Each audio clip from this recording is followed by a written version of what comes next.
every 10 people that came in, one person stayed.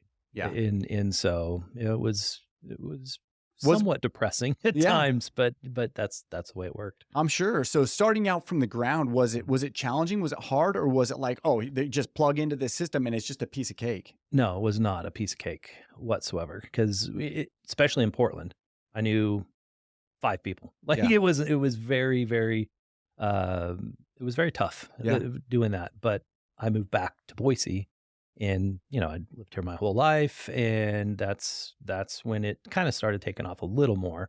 Sure. But I didn't have any real responsibilities at that point, and still having a lot of fun. So it was a matter of, all right, I can do this and just kind of skate along and be okay. Sure. So Okay, so let's put that on. I want to put okay. that on hold completely. I want to go back to something that's been a really cool opportunity. Mike and I have coached together. Well, we coached together for many years. Actually, I think it was about 15 years, right? 15, yeah. And we coached at Boise High School. We coached the varsity soccer team.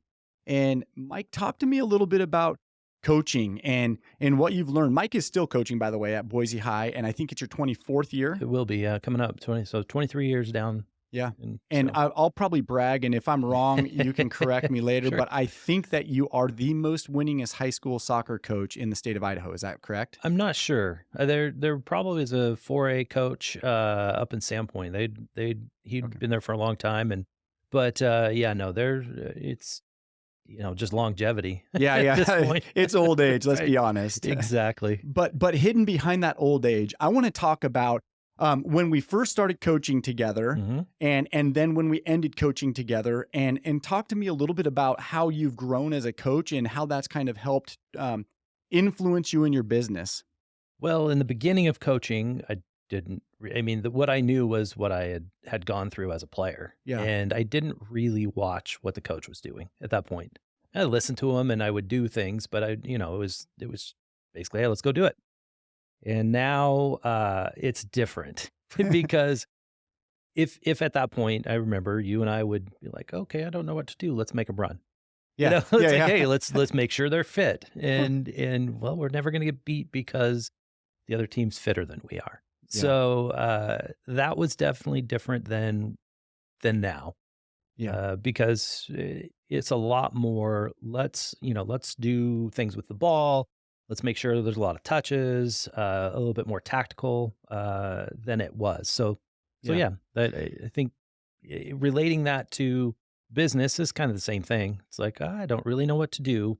Let me go forward and figure out. Okay, I better get some knowledge Yeah. and really get into the weeds with specific things. So I'm so intrigued with that back in the day. Because I think when I came out, I was coaching with you at like 19, 20 years old. yeah, I was young. I was right out of college, maybe even still in college, playing at a high level. The one thing that I knew was to play. So it's like I would just, if I didn't know what to do, I would just jump in and play with them and show them what I could do. And I thought for sure that was the recipe to success. And Mike is an outstanding athlete. And so he would get into and play. And we thought that if we could influence them enough, we would win, and we would win state championships. And our structure around practice wasn't that solid back then. I mean, right, we would kind of get together, talk, have a little bit of a game plan. Sometimes we were blessed with good athletes, right, whatnot. But in that first 7 years, I don't think we really won that many state championships or district titles. right, Maybe one or two. I think we had one year where we were close to 500, right. Yeah. where we were nervous we were going to drop below 500 for the first time. I think we may have. There was one year that in that stretch where it was under 500 and we didn't make state, Yep. and that was definitely it's definitely one of those that I look back on like, whoa, what Yeah. that's not normal. And But I love that though. I right, loved it because it forced us to wake up and say, hang on a sec. That doesn't feel good. I right, don't want more of that. What do we need to change going forward? hmm And I think we made some big changes.